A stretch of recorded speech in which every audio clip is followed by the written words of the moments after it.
Добро вечер во емисијата 360 степени наосад. Што донесе посетата на еврокомесарот Јоханес Хан денеска на Скопје? И дали воопшто донесе нешто? Ако треба да се издвојат најинтересните пораки од неговата пресконференција, тоа е онаа дека изборите се важни, но дека не се и дека се важни и деновите по нив, како и спроведувањето на препораките од извештајот на Прибе. И втората интересна порака е да не се злоупотребуваат обвинителката Јанева и СЈО и сите да придонесат за нејзината работа да биде независна. Со Јанева е поврзан уште еден интересен момент од посетата на Хан, а тоа е конфронтацијата меѓу представничките на Хелсиншкиот комитет и на едно од новинарските здруженија МАН за време на средбата на представници на граѓанските организации со еврокомесарот. Учесници во вечерашнава наша дебата, која се случува во предвечерието на најавеното распуштање на парламентот в понеделник, се поранешниот вице-премиер Имер Селмани, поранешниот председателски кандидат, советник на двајца председатели и универзитетски професор Стево Пендаровски и аналитичарот и поранешен прв човек на невладината МЦМС Сашо Клековски. Имаме и нова саботажа. Бидете со нас, почнуваме веднаш.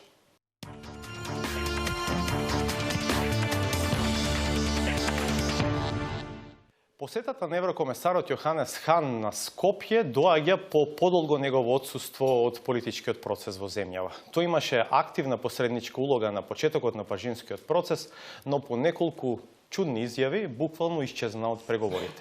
За вовед во вечерашнава дебата. Две прашања на колегата Владимир Мирчевски и два одговора на Кристоф Бендер од влијателната Европска иницијатива за стабилност за улогата на Јоханес Хан. You used the interesting phrase, committed commissioner. Do we have now a committed EU enlargement commissioner? Do you see, because he's your fellow countryman, you come from the same country, Austria, which in this situation plays a bit odd role in the enlargement process and the position on the migrants. And Johannes Hahn is the key figure, let's say, in a big department. Enlargement is, let's say, as you said, one of the bases of the European Union. Do we have a committed EU enlargement now for the enlargement itself? I think the position has changed. I mean, just by the name already, he's not Commissioner for Enlargement anymore. And when you look at his plate, you know, there are just so many issues also he deals with, you know. Ukraine, that's basically, you know, the migrant crisis, refugee crisis. And I think he has played a constructive role in the Brzezinski agreement in July previous year. But then, you know, I think his statement in January was actually extremely harmful for the process. Committed, I mean, I think to a certain extent the Commission also has to play with the, how should I say, the tools he has. And the situation in the member states is just also quite radically different than it has been 10 years ago. So I think his space is also more limited than the one of previous commissioners dealing with this issue. But this is not to say that he might not actually be, I don't know, more engaged and more proactive.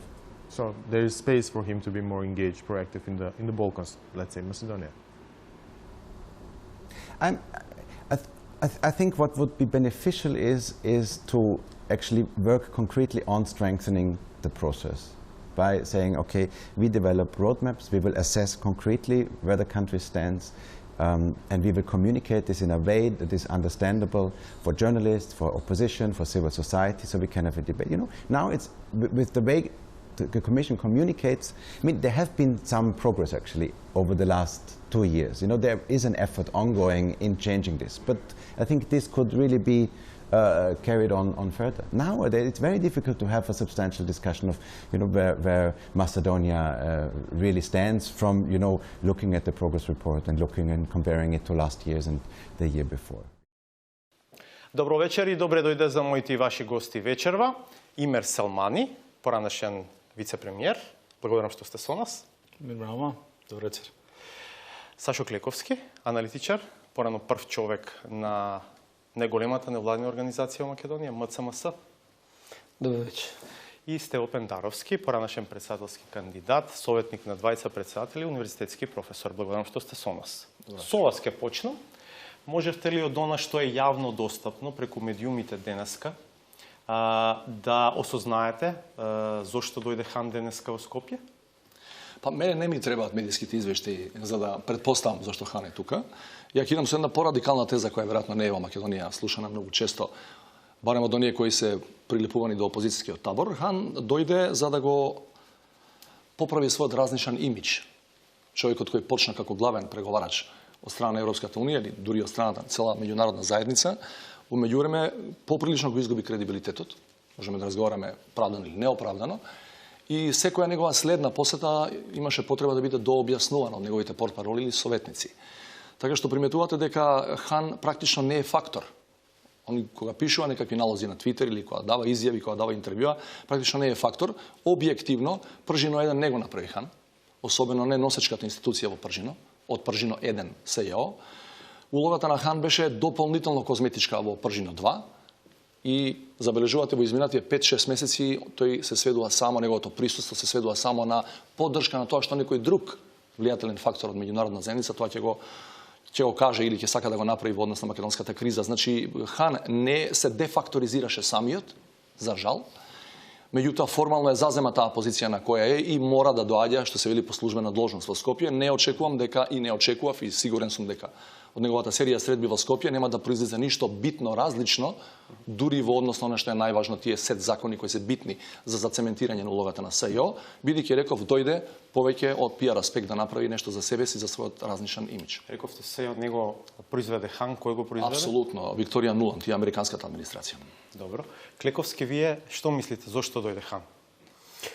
Па мислам дека посетата повеќе личеше на протоколна посета, бидејќи не можеше се да види кои се суштинските разлики што би се разрешувале во овие неколку дена во кои има било што да се разрешува до распуштањето на собранието. Може би реафирмација или повторување на познатите ставови дека сите четири страните да направат се да двете компоненти од договорот од Пржино и политичка направа изборите и правната разврска, односно специјалното јавно обвинителство, се обезбедат да функционираат нормално. Меѓутоа, нешто повидливо, мислам дека не можеше да се добие впечаток дека се случувало. Поважно. Дали и вие сте на оваа линија? Сцената е поставена некако, се чини дека се оди кон тоа да има избори на 11 декември, може би дел од вас имаат поинаков став, за тоа ќе дебатираме малку понатаму. Тогаш зошто дојде Хан? Duke marrë parasysh faktin se marrëveshja e Përgjinos dhe ajo që ndodhen 2 vitet e fundit në Republikën e Maqedonisë është produkt i faktorit ndërkombëtar para së gjithësh, dhe këtu mund të them se mentor i kësaj marrëveshje është faktori ndërkombëtar. Tani mund të debatojmë sa janë Shtetet e Bashkuara të Amerikës dhe sa bashkia europiane, por dihet se nën patronazhin e faktorit ndërkombëtar u arrit ti thuash jo vetëm formulimi, por edhe mbrendia e marrëveshjes së Përgjinos dhe realizimi i disa hapave të asaj, të cilët pastaj tani shumë shpejt duhet të realizohen edhe me mbajtjen e zgjedhjeve, është shumë normale të pritet se qoftë nga Shtetet e Bashkuara të Amerikës ose nga Bashkia Europiane të ketë një figurë kyçe. Është shumë normale se zoti Han është eurokomisar përgjegjës për këtë proces në Maqedoni, të përkujtoj faktorët politik në Republikën e Maqedonisë, veçanërisht në shkruesit e marrëveshjes së Përgjinos, se duhet respektuar para së gjithash për të pasur zgjedhje ferë dhe demokratike, ajo që është një kod i verifikuar europian, dhe e dyta, ajo që na ndodh muajt e fundit, zbehja në përkrahjen e prokurorisë speciale, ose ti themi nga disa institucione ose person të cilën morën obligim që duhet t'i japë përkrahje zonjës Kati Sajaneva dhe prokurorisë speciale, në vend të përkrahjes bëjnë bojkot të heshtur ose eventualisht obstruktime, të përkujtoje se kjo është çështja e dytë e cila duhet realizuar dhe nënkuptohet se nuk mbaron ky proces tu, por një grumbull i madh, veçanërisht reformash në drejtësi dhe luftë контркорупционит, да бете агерен фонд корупционит, доти такој ќе вери се аршме че дуете дален газ ѓевјат аршме та целе дуете јен фер, та целе дуете јен та бесуешме, да та целе дуете кθен чецин де нормалитети на Република на Македонија. Ќе зборуваме за СЈО, но во вториот дел од емисијата ќе направиме кратка пауза, па се враќаме. Бидете со нас.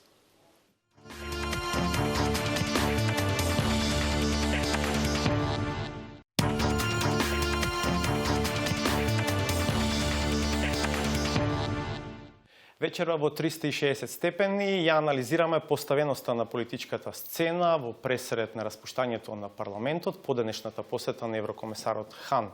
Неговиот ден денеска започна со средба со представници на граѓанските здруженија, на која се случила конфронтација меѓу представничките на Хелсиншкиот комитет и на едно од новинарските здруженија МАН. Утринава имавме доста креативна дискусија со господинот Хан за итните реформи кои што треба Република Македонија да ги спроведе на пред изборите, но и потоа што треба за стабилизација на политичката состојба. Она што во името на Македонската асоциација на новинари му го пренесовме, односно му го пренесов е фактот дека Европската унија мора да повнимава на односот на специјалното јавно обвинителство кое што работи по политичка агенда од Социјалдемократскиот сојуз на Македонија и од Зоран Заев, откако тој јавно ја објави неговата листа на непријатели, по која што специјалното обвинителство потоа продолжи да ги води хајките и акциите против една политичка опција и против медиумите кои што не се под контрола на Социјалдемократскиот сојуз на Македонија и на фондацијата СОРС. Додадовме дека е многу важно да се формира тоа специјално оделение во рамки на Кривичниот суд кој што ќе постапува по барањата на специјалната јавна обвинителка, но и специјално оделение во дирекцијата за безбедност и контраразузнавање, но јас подсетив дека за да се изберат независни судии во тоа специјално оделение во рамки на Кривичниот суд, исто така препорака во блупринтот дека претходно мора да се изберат нови судии во Државниот судски совет. Ми беше многу драго што беше видлива разликата помеѓу да речам вистинските невладини организации и оние кои што се представуваат како такви. Имено представникот на МАН беше исто така присутен на средбата, кој што го стави под знак прашање професионалниот однос на специјалната јавна обвинителка и кредибилноста на овој орган кога станува збор за постапувањето по случаите нели кои што спаѓаат во нејзина надлежност. Значи дека се спротивставивте вие како... Да, апсолутно, да, јас се спротивставив на тоа дека пред се личноста не е кредибилна да зборува за професионалноста на специјалната јавна обвинителка, бидејќи и таа е дел од разговорите кои што беа објавени од страна на опозицијата, во кои што се индикативен делот по однос на приходите, што се надевам дека некогаш ќе бидат и дел од некои од постапките кои што ќе ги води специјалната јавна обвинителка. Дел од прашањата што се отворија во овие изјави се сигурно релевантни за дебата, но моето прашање, господине Селмани, сега со вас ќе продолжам, е зошто не се случи напор од меѓународната заедница, дел од оние законски измени кои што ги бараше специјалното јавно обвинителство да се случат пред распуштањето на парламентот.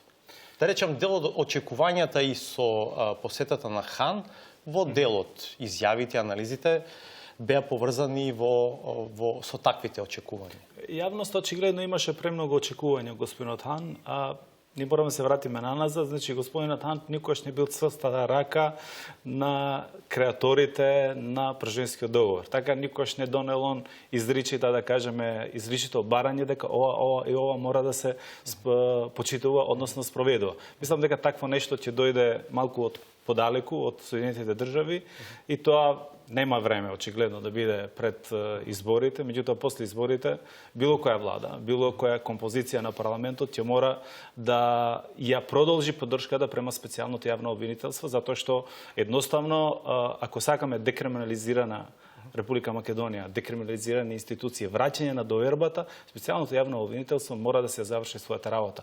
Дали ќе бидат потребни уште 18 други месеци или 3 пати по 18 месеци, тоа е прашање на време и прашање на постапка. Меѓутоа, ова приказна со специјалното јавно обвинителство, со сите постапки мора да се заврши и сигурно тоа дека пратениците кои да се, тоа ќе го испорачат. Да речам, помалку изненадувачки беа синхронизираните изјави кои што стигна по првиот неуспешен обид во собранието да се донесат законите од СЈО, а пораките од меѓународната заедница беа во насока на тоа дека треба се поддржат такви измени.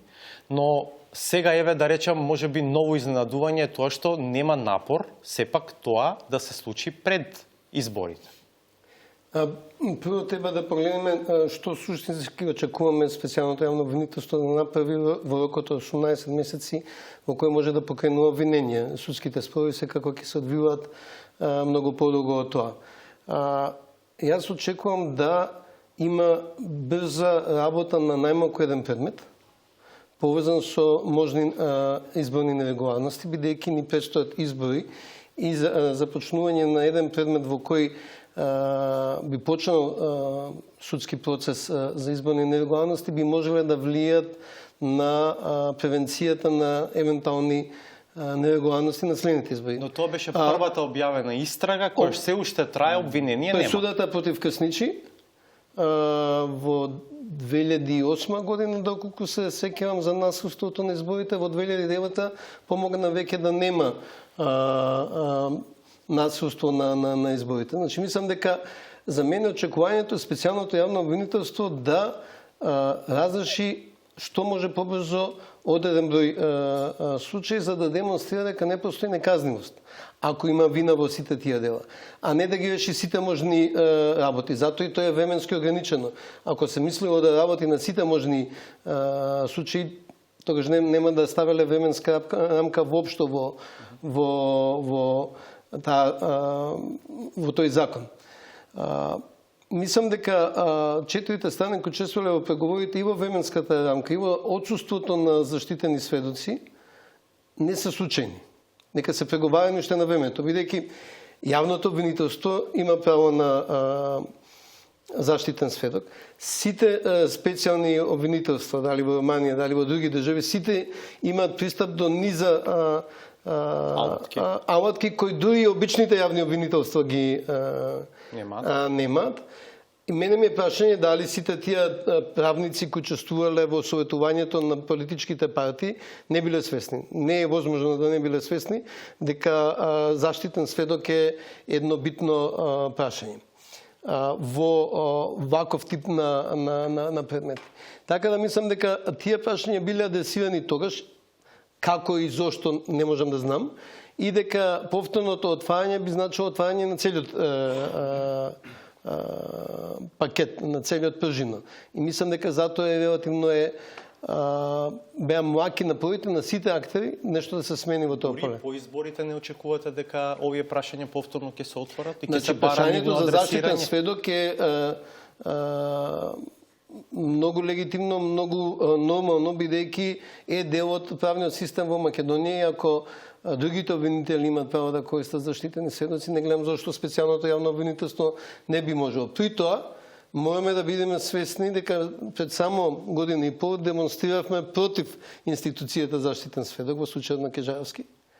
Значи, мораме да обезбедиме дека тоа нема да бидат специјални заштитени сведоци, туку навистина ќе бидат заштитени сведоци. Мислам дека тука се работи да не бидат злоупотребени, да не биде злоупотребена институцијата заштитен сведок и од специјалното јавно обвинителство, затоа што протестите беа во таа насока, дека премногу почна да се злоупотребува. Секој можеше да биде осуден со еден заштитен сведок. И стана некоја пракса која што почна сите луѓе да ги плаши.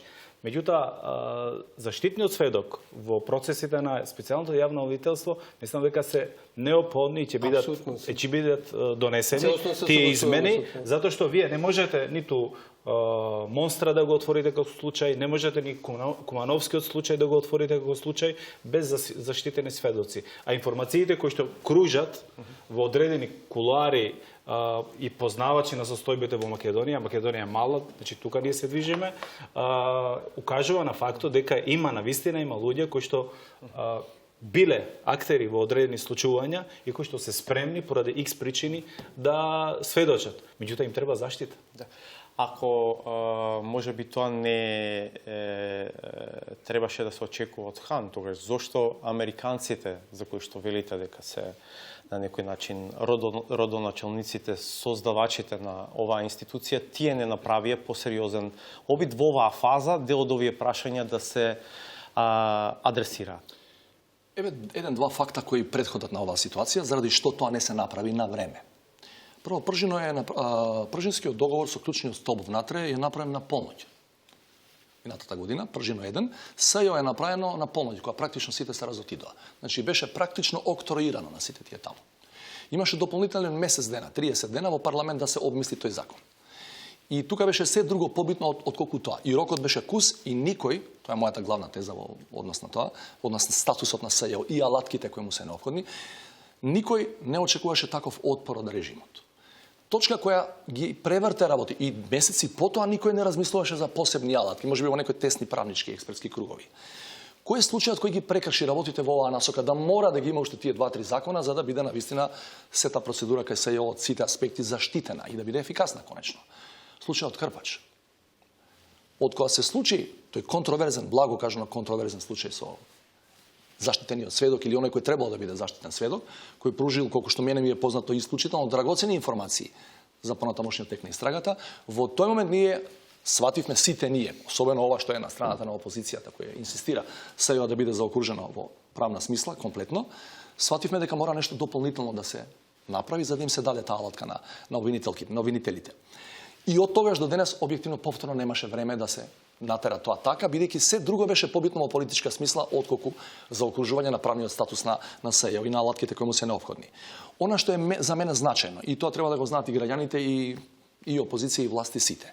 Од сите потези кои ги влече меѓународната заедница, па дури и овие 48 сата последни пред Хан, сите што се реферираат на политичката криза во Македонија, многу поголемо внимание му даваат на СЈО отколку на изборниот ден. И мојата теза е дека меѓународната заедница или барем ова која го бутка Пржино, така наречениот процес Пржино, би сакала да види промена на системот на политичката гарнитура во Македонија, меѓутоа независно од изборните резултати на 11 декември, сосема не за истиве луѓе да останат, не дај Боже, тие ќе го буткаат СЈО со сите алатки кои му се необходни. Значи правдата мора да има конечна своја разрешница и завршница, па дури и со истиве актери од кои барем половината, ако не и повеќето, ќе бидат зафатени во некоја фаза од истрагите на СЈО. Уште една пауза правиме и пак се враќаме со разговорот. Бидете насад.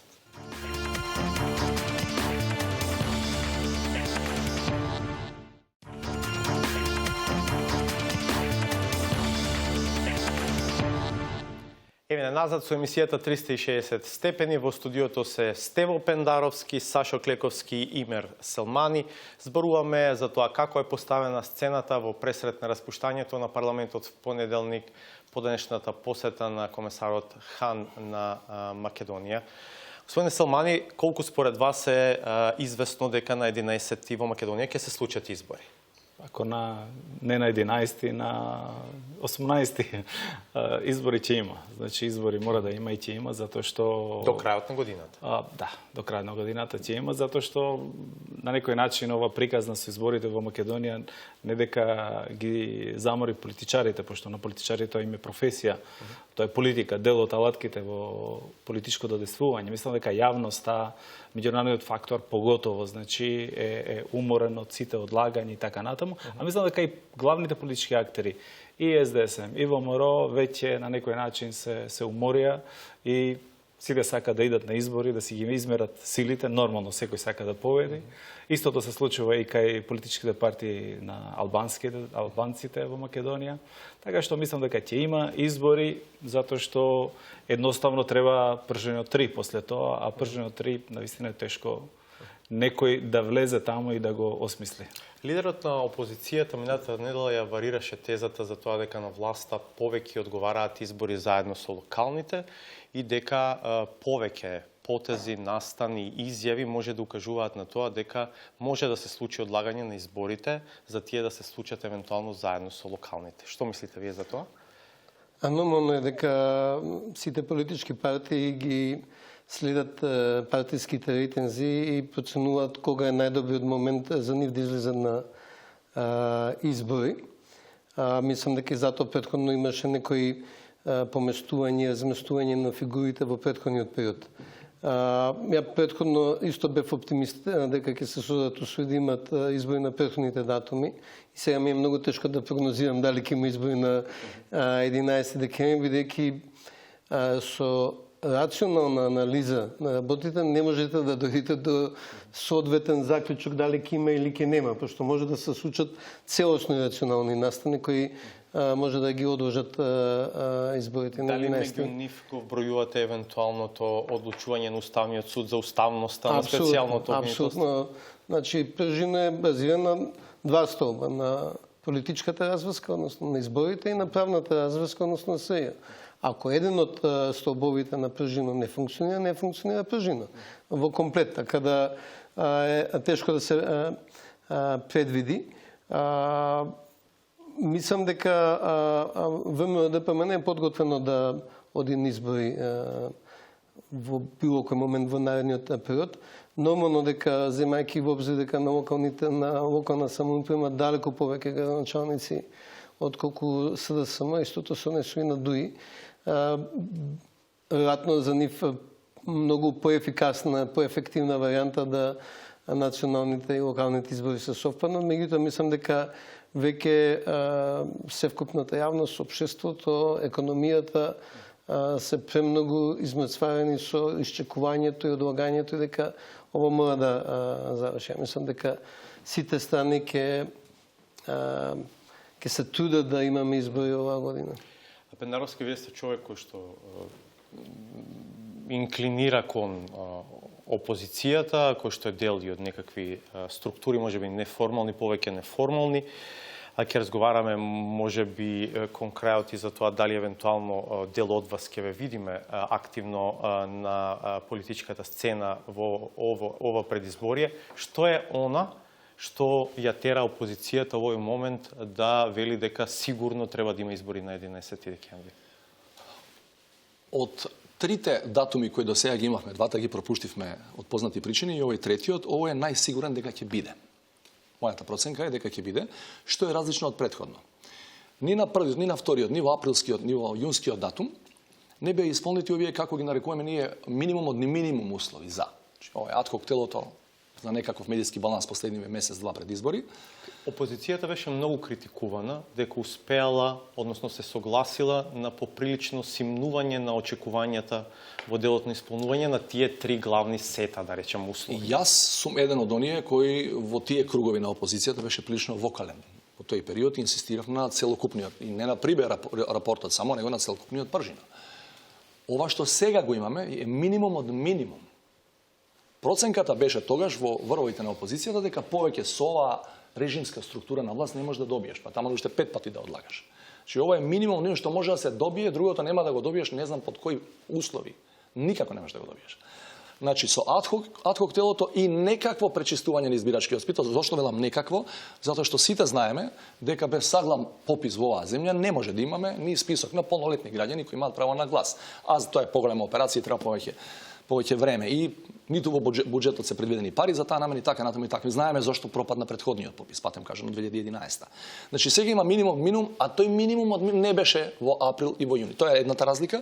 И другата разлика е ова што во опозицијата постои очигледно мнение и кај меѓународниот фактор, што е уште поважно, дека колку сакате да ги терате, повеќе од овој минимум нема да добиете, бидејќи режимот е практично втеран во ќош со првите истраги на СЈО. И дека они подалеку од тоа не сакаат да попуштаат во политичкиот сет предуслови за избори, затоа што ако СЈО нагази прилично, нема да заборавате дека на 21 ноември имаме прво обвинение, прва судска расправа по првото обвинение на СЈО, што е крајно непријатно. Ако ја не се лажам, тоа може да биде баш првиот или вториот ден на кампањата. Значи ќе биде од политички аспект, не? Возможно, да. И 21 да е баш првиот ден на кампањата. Значи режимот мисли дека не треба да попушта понатаму во политичките предуслови за избори, затоа што правнава разврска на некој начин постепено доаѓа до првите луѓе на таа структура. И бидејќи е тоа така, што е алтернативата? Да чекаме 2000 не знам која, па ќе го истерат целиот мандат, 2018 им завршува целиот мандат. Значи тоа беше, не велам дека беше единствено можно размислување, не велам дека беше најисправно, меѓутоа беше избрано веројатно како најпрагматично. Јас лично не бев задоволен со тоа што се доби, меѓутоа поголемиот дел луѓето сметаа дека е тоа максимумот што може да се извлече во тој момент. Дали овој минимум од минимум што го нарекува Пендаровски гарантира фер и слободен процес? Па, знаете, нефер процесите не се одвиваат баш на денот на изборите или на местото на гласање. Тоа обично е процес кој што е многу покомплексен, почнувајќи од работните места, плашењето на, да кажеме, одредени структури кои што се од бизнис заедницата, понатаму заплашувањето на администрацијата со работни места, преместување и така натаму, или да кажеме подплатувањето, односно коруптирањето со пак унапредување, плаќање и така натаму, кој што по еден процес ние сме ги виделе изминатите години. Мислам дека тука не е лекот во сите овие промени, реформи кои што досега во тој пакет минимум се направени. До сега, значи, што имаме? Ние имаме попис кој што, односно нема попис, тука имаме пречистување на избирачкиот список, кој што апсолутно е ирелевантно дали е направен или без тоа пречистување. Значи, тука немаме вистинско пречистување, тука е X ставаме. Понатаму имаме демек избалансирано известување. Еве јас како граѓанин, па освен во МТВ кој што има одредена промена во начинот како се презентираат вестите и што содржински се презентираат, во другите медиуми како и да не гледам. Значи нема тука некоја промена голема. И што понатаму? Значи едноставно тој минимум на минимум од денешен аспект сигурно дека не ги гарантира изборите дека ќе бидат фер и честни, затоа изјавата денешна на хан дека навистина ќе бидеме под лупа присмотрени од ОПСЕ, од ИХР и дека ќе следи посебен извештај за тоа какви избори имаме. Веројатно се мисли на тоа дека без разлика тие што ќе ги добијат изборите, мора да смета дека мора да ги добијат на фер, чесен начин и согласно демократските принципи. И тие што се напишани, а поготово што тие не се напишани, кои што ние знаеме многу во Македонија да ги манипулираме. Сакате ова да го коментирате? Мислам дека кога беше на 30 август четирите политички партии подпиша дека се создадени услови за избори. Ја не гледам зашто опозицијата би прифатила да оди на избори ако не се создадени потребните услови. Мислам дека треба да вградиме малку повеќе напор да тоа се одржи тоа што е постигнато до крајот на август, да се одржи понатаму, што зависи од сите нас. Зависи од сите нас. Да почнемо од приемот на колку стотици полицајци беа привени. Јас имам, да кажеме, случаеви кои што случајно, млади дечки кои што конкурирале, и им викат, да, сите тестови сте ги поминале, здрави сте, прави сте, интелигентни, ама отидете во штабот на ДУИ, ако тие ви дадат подпис, ќе ви примеме. Значи, дали ова се согласува, односно дали во принципите на подпишување на таа декларација дека ќе имаме фер, честни избори? Сигурно не. Така што јас не зборувам само за тоа што е подпишано или напишано. Зборувам за една навика која што тешко се менува. Дека секој кога има одредена алатка во рацете сака тоа да го манипулира.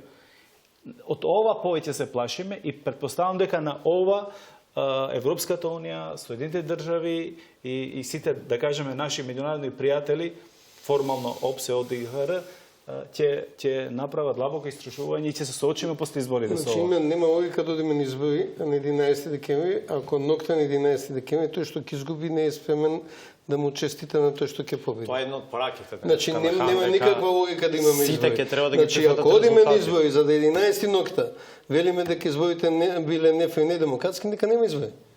Што ќе ни се избори? Што ќе сминат? Ништо нема да сминат.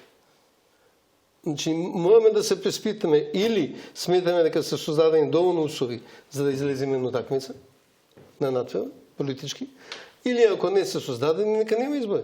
Ама добро, ова за што зборува господинот Салмани може комотно да се случува во следниот период до изборите. Така? ДП зошто се согласи до ден избори под вакви услови кога сите полицајци се одуи? Прашете ги ДП, меѓутоа зборуваме сега од принцип на луѓе кои што се познавачи на состојбата, кои што на ваков или на таков начин сме учествувале во изборите, во процесните избори и кои што знаеме што може да биде закана за да бидат неисправни изборите, односно да не се пренесува волјата, политичката волја на граѓанинот на самиот ден на изборите. Тоа се манипулациите, кои што се на некој начин, со минимум од минимум критериумите, ајде да кажеме до одредена мерка се оневозможуваат, меѓутоа има доста алатки кои што остануваат на она што е фер, честно и демократско, за да политичките партии тоа не го злоупотребуваат. Дел од тие работи не се фиксирани. Може ли конкретно да кажам? Мислам дека ова состојба која што ќе го гледаме до изборите, не може само една политичка партија да ниту преземе одговорност, ниту биде, да кажеме, одговорна за тоа дали ќе се случат фер и честни избори. Тука сите чинители треба да направат напор за да тоа се случи. Меѓутоа, власта е таа која што ги има полугите на моќта и министр за внатрешни работи. Зборувам за власта која што ги има полугите на моќта и која што едноставно не треба да ги злоупотребува за изборни цели. Со сосема практичен пример, бидејќи сме биле негде и знаеме некои конкретни ситуации. Значи, можеме да прашаме и легитимно е зашто лидери V4 потпишале ако е ваква ситуација. Меѓутоа, ние констатираме дека е ваква ситуација. Тоа е и факт околу тоа. Околу овој конкурс кој го споменуваш. Пред првата техничка влада, 10 дена пред Оливер Спасовски да биде прв пат технички министр за внатрешни, 650 полицајци влегува во МВР. Се беше направено практично преку ноќ во тие пар месеци пред да се случи таа влада. Сега пред вториот пат да го преземе тој ресор, техничкиот министр за внатрешни работи му остава 450 нови полицајци. Тоа се вкупно 1100. Пута членовите на фамилиите, ја и ти добро знаеме, бидејќи сме биле практично, тоа е од прилика околу просечната вредност на еден македонски пратеник во моментов, околу 6.500 гласови. Само по тој основ, само во еден ресор, само во еден месец. Значи, зборуваме најголемата дупка на пржин. И ја пак ќе се вратиме на тоа. Па зашто потпишувале овие лиде? Се согласувам. Најголемата дупка која не е имплементирана од пржино е нераздвојување на држава од партија. Крај. Тоа се случува секој ден. Не постои подрачна единица на министерство, прашајте, низ Македонија, кој не прима на Ангро. 18 луѓе во општина Битола вчера се влезени. Кој е двојање на држава од партија? Уште една порака беше интересна денеска од Хан, а тоа е дека изборите се важни, но тоа не е се, и дека се важни деновите потоа. Што подразбирате вие по тоа? По тоа новата влада има многу работа. Значи, без разлика ако ќе биде составот. Значи, специјалното јавно обвинителство ќе има специјалното јавно обвинителство ќе има полни раце понатаму да продолжи за да ја врати довербата на граѓаните во институциите. Со исходи такви какво што ќе бидат, ама мора да има значи правни исходи, затоа што ако политичкиот дел е, да кажеме, завршен до некаде со тоа што се создадоа овие институции, значи правната разврска се уште не е направена. Таа е една голема работа, голема мисија. Ќе има блокади, ќе има обструкции, ќе има бойкоти и така натаму. Значи, таа приказна мора да отиде до крај. Втора понатаму многу битна работа. Препораките на Приве. Еден куп се. Значи, од реформи во правосудниот систем до, не знам, одвојување на државата од политичките партии, финансирање на политичките партии и така натаму и така натаму. Значи, медиумите посебна приказна. Така што новата влада има навистина многу голема работа за да ги спроведе сите овие забелешки и овие препораки, а за да се вратиме на текот кој што сме го започнале пред многу години. Ако може да се вмешам, јас се надевам дека владата нема да организира судски процеси, пошто нели судската власт е посебно од извршната власт. Нели судството треба да функционира без разлика што е распуштено собранието и владата. Тоа не е задача на владата да организира судски процеси и да не потекнуваме претеран оптимизам. Случајот против Бучковски е во 6-та, во 7-та година. Трет пат вратен на својот почеток. Да не се потикнува оптимизам дека со бинго решение, со стапче волшебно ќе се решат проблемите, ние ќе станеме поубаво посвето општество на 12 Може имам прашање? декември, да. Господин Салмани е спомнува новата влада. Дали во оваа порака на Хан Почувствувањето на новата влада е пораката, предпоставам. дали треба да се препознава таква порака? Евентуално дека можеби важно е и каков ќе биде форматот на идната влада? Прво мислам дека е важно тој што ќе изгуби нокте да честите на победникот, што ќе биде тешко, бидејќи ние никој од нас нема капацитет да честите кој ќе победи другиот со честни исклучоци. Зборам за сегашните учесници во политичкиот надпревар. Второто, мислам дека ќе е јасно очекување да има кадрски промени во однос на минатиот период, доколку победи ВМРО ДПМН. Не бидете поконкретен? Дали на таков начин ја разбирате вчерашната порака од евроамбасадорот Жбогар, дека партиите првата практична посветеност кон борбата против корупцијата може да ја покажат веќе присуствувањето на кандидатските листи? Јасно, значи, он се повикува на повлекување од политика поради морални причини, бидејќи без судска пресуда никому не може да му забраните да се занимава со политика.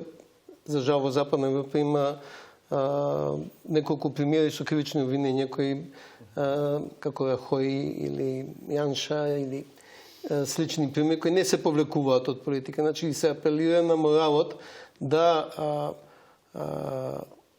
оние што се можеби инкриминирани во одредени предмети и случаи самите отстапат од вршењето на политички функции. Мислам дека ќе има одредено очекување од меѓународната заедница да се случи еден таков развој и јас деумно во некои од меѓународните посети што се случуваат и гледам нови лица, промоција на нови луѓе, дел од справувањето со некои работи во земјата ги прават други луѓе, него што од претходно тоа било. Веројатно тој процес ќе треба да заврши до крај. Се очекува и мислам дека оно што во кулуарите не сите го збориме, дека ќе има притисок да се бара начин да големата поларизација во македонското општество, кај што не можеме да се согласиме за ништо, не можеме да се согласиме дека има разлика меѓу жител и гласач на изборите. Дека може да се реши сумни решенија. Јас памтам, например, кога демократите се чувствуваа слаби во одбранбениот сектор, во два наврати во последните 15 години има републиканец за секретар за одбрана, што не е коалиција, туку одаден еден избор на човек што ќе гарантира дека пред американската јавност ќе гарантира дека таа демократска влада нема да има помеки ставови во одбранбениот сектор. Не знам. Мислам дека Не само паметни smart solutions, што се паметните решенија? Не бе да кажам околу значи состав на влада која ќе придонесе кон намалување на поларизацијата во нашето општество. Значи ние веќе покрај тоа што долго време моравме да имаме институции за македонци и етнички албанци специјални, значи сега треба да имаме специјални институции за ВМРО ДПМН и за СДСМ. Мислам кој широка влада ли што? Па не знам како ќе се вика. Добро, Пендаровски. Очигледно тоа е. Предпоставам време ти доаѓа за втори реклами, али сосема онаку со зова. Значи прво Америка е според политичката култура и традиција светлосни години далеко од нас. Убав е примерот, ама ние апсолутно не може да го копираме. Второ, веќе ти кажам. Затоа што ние веќе го имаме тоа, само другачие се вика. Демократите се на власт, го викаат Колин Пауел. Не, го викаат Колин Пауел и сега има министер за одбрана републиканец.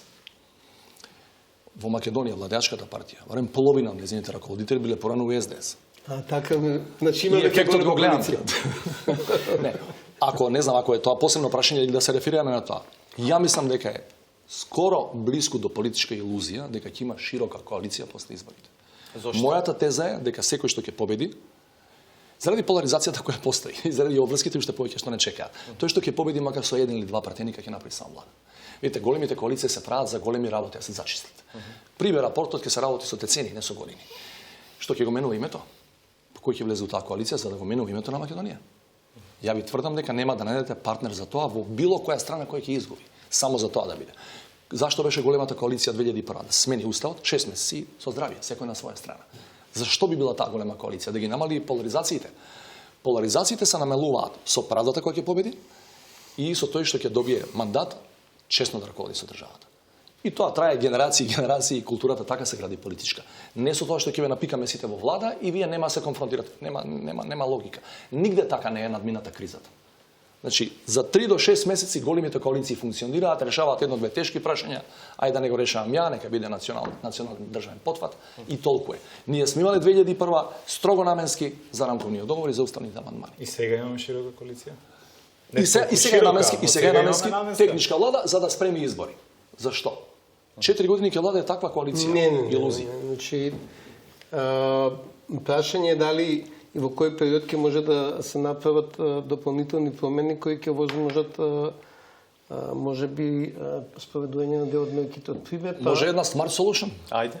Значи може и утре кој год да победи да изгуби сосема се едно, да се спуштат тензиите, јавниот обвинител да биде на предлог на опозицијата. Пример. За да нема специјален. Такви решенија да има. Да имаме верба во тоа. Јавниот сервис да има некаква комбинација, мене да ме прашаш. прашаш. Тоа е еден од предлозите на опозицијата. Мислам дека од втората ли година така нешто. Не е битно се чии предлог е, битно е дека таква пракса постои во светот и се дава предност на опозицијата за некои работи кои се многу битни. Правосудниот систем е многу битен, не сосема небитно кој е на власт и кој е министер. Добро, уште една пауза, па ќе се вратиме со финалето на емисијата. Бидете со нас.